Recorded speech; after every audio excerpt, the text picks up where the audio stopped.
PT Medco Energi Internasional (TBK) membukukan laba bersih senilai 67,38 juta dolar pada kuartal 1 2026. Ya, perolehan tersebut melonjak 282,34% secara year-on-year. Melansir laporan keuangan perseroan mampu membukukan total pendapatan senilai 668,3 juta dolar Amerika, tumbuh 19,24% year-on-year.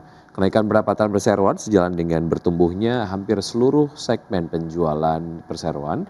Penjualan masih ditopang oleh kontrak penjualan di dalam negeri yang membukukan penjualan senilai 374,38 juta dolar pada kuartal 1 tahun ini, sedangkan ekspor hanya tercatat senilai 293,92 juta dolar.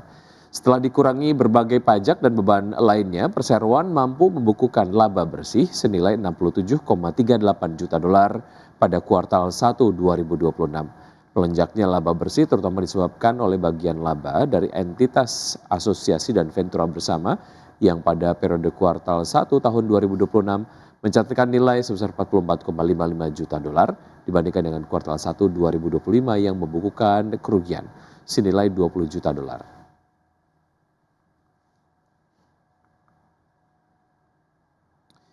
PT Bukit Asam Tbk membukukan laba bersih sebesar 801,79 miliar rupiah pada kuartal 1 tahun ini, melanjutkan tren kinerja solid di tengah dinamika pasar energi. Perseroan menyebut stabilitas kinerja mampu dipertahankan melalui strategi pengelolaan persediaan yang prudent, efisiensi biaya, serta penerapan selective mining. PT Bukit Asam Tbk membukukan laba bersih sebesar 801,79 miliar rupiah pada kuartal 1 2026, melanjutkan tren kinerja solid di tengah tekanan operasional akibat faktor cuaca dan dinamika pasar energi.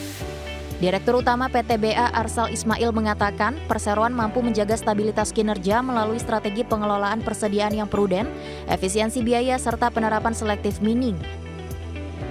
Berdasarkan laporan keuangan kuartal 1 2026, perseroan mencatatkan pendapatan sebesar 9,93 triliun rupiah atau relatif stabil secara tahunan. Sementara itu EBITDA tercatat 1,55 triliun rupiah dengan margin EBITDA sebesar 16% dan margin laba bersih 8%. Kinerja tersebut ditopang oleh penjualan yang relatif terjaga meskipun produksi mengalami penurunan. Volume produksi batu bara tercatat turun 22% secara tahunan, sementara volume penjualan hanya terkoreksi tipis 1%. Adapun komposisi penjualan hingga akhir Maret 2026 terdiri atas 53% pasar domestik dan 47% ekspor dengan tujuan utama antara lain Vietnam, Bangladesh, India, Kamboja, dan Thailand. Di sisi biaya, beban pokok pendapatan tercatat 8,39 triliun rupiah atau turun 6% secara tahunan, sejalan dengan penurunan volume produksi dan aktivitas angkutan. Stripping rasio juga membaik menjadi 5,31 kali dari sebelumnya 6,42 kali. Berbagai sumber IDX Channel. Pemirsa, PT Indofood Sukses Makmur Tbk atau Indef mencatatkan kinerja positif pada kuartal pertama 2026 di tengah tekanan global. Ya, meski laba usaha terkoreksi, perusahaan masih mampu menjaga pertumbuhan penjualan dan laba bersih. PT Indofood Sukses Makmur Tbk membukukan penjualan neto konsolidasi sebesar 33,89 triliun rupiah, tumbuh 7% dibandingkan periode sama tahun lalu. Margin laba usaha juga tetap terjaga di level 19,3%, menunjukkan fundamental bisnis yang masih solid di tengah dinamika global. Meski demikian, laba usaha terkoreksi 6% menjadi 6,53 triliun rupiah. Penurunan ini dipengaruhi oleh lebih rendahnya laba kurs dari aktivitas operasional. Namun laba bersih yang dapat diatribusikan kepada pemilik entitas induk justru naik 9% menjadi 2,92 triliun rupiah. Direktur Utama dan CEO Antoni Salim menegaskan, perusahaan akan terus menjaga keseimbangan antara pertumbuhan dan profitabilitas. Indofood juga berkomitmen mempertahankan neraca yang sehat guna menghadapi tantangan geopolitik dan dinamika pasar global ke depan. Berbagai sumber IDX Channel.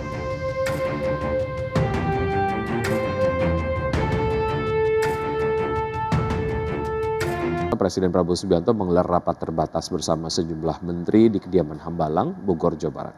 Rapat terbatas ini fokus mengintegrasikan optimalisasi pembangunan daerah secara merata.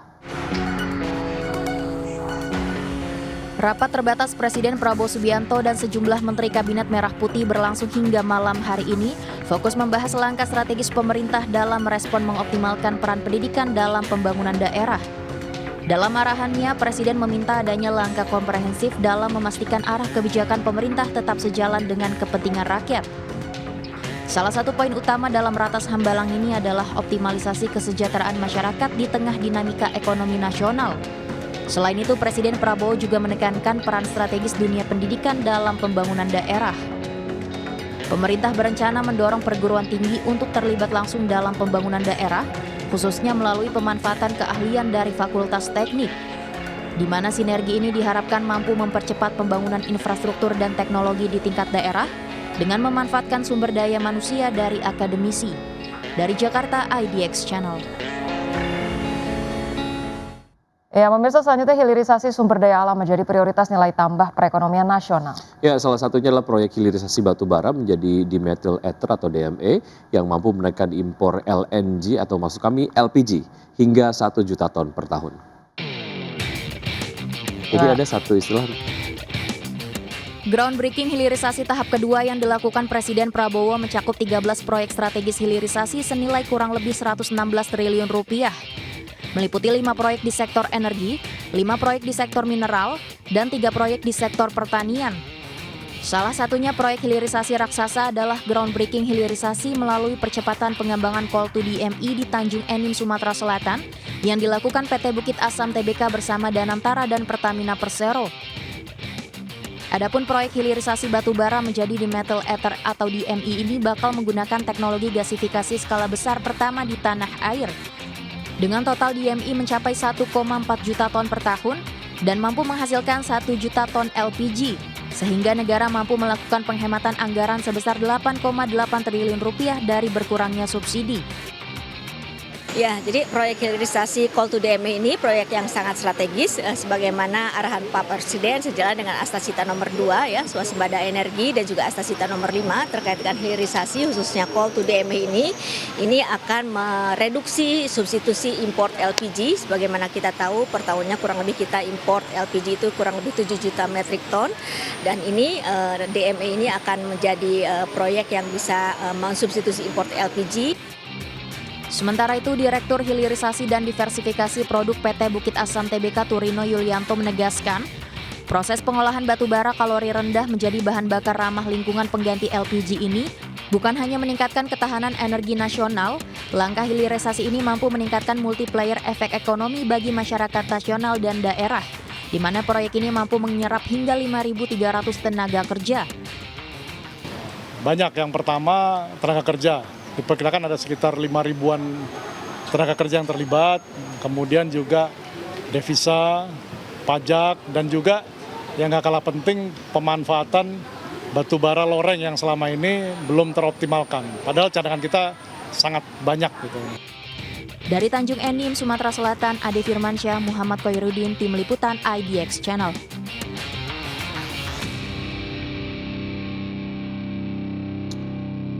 Ya, meski masih di zona ekspansif, indeks kepercayaan industri pada April 2026 tercatat turun tipis ke 51,75. Dari 23 subsektor industri pengolahan yang dianalisis, sebanyak 16 subsektor berada pada fase ekspansi dan 7 subsektor mengalami kontraksi. Kinerja industri pengolahan nasional pada April 2026 masih berada di zona ekspansi, meski menunjukkan pelambatan di tengah dinamika global dan domestik. Indeks kepercayaan industri pada April 2026 tercatat sebesar 51,75. Capaian tersebut menurun tipis 0,11 poin dibandingkan Maret 2026 yang sebesar 51,86 secara tahunan. IKI juga melemah 0,15 poin dari posisi April 2025 yang mencapai 51,90. Dari 23 subsektor industri pengolahan yang dianalisis, sebanyak 16 subsektor berada pada fase ekspansi dan 7 subsektor mengalami kontraksi. Subsektor yang masih tumbuh memiliki kontribusi dominan yakni sekitar 78,9% terhadap PDB industri pengolahan. 2 subsektor dengan kinerja tertinggi pada April 2026 yakni industri pengolahan tembakau serta industri kertas dan barang dari kertas. Dari sisi komponen pembentukan indeks kepercayaan industri, variabel pesanan baru tercatat melambat 0,77 poin menjadi 51,43. Variabel produksi juga turun 0,21 poin ke level 51,34.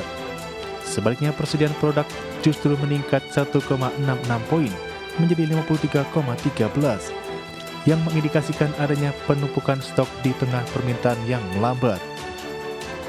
Berdasarkan orientasi pasar, industri berorientasi ekspor masih mencatatkan ekspansi dengan IKI sebesar 52,28. Angka ini turun 0,45 poin dibandingkan bulan sebelumnya sebesar 52,73. Adapun industri yang berfokus pada pasar domestik menunjukkan perbaikan dengan IKI naik menjadi 50,90 dari sebelumnya 50,44. Sementara itu, tekanan eksternal termasuk gejolak geopolitik yang memicu krisis energi dinilai masih bernampak terbatas, namun terasa pada subsektor tertentu seperti kimia dan tekstil. Dari Jakarta, tim liputan ID Action.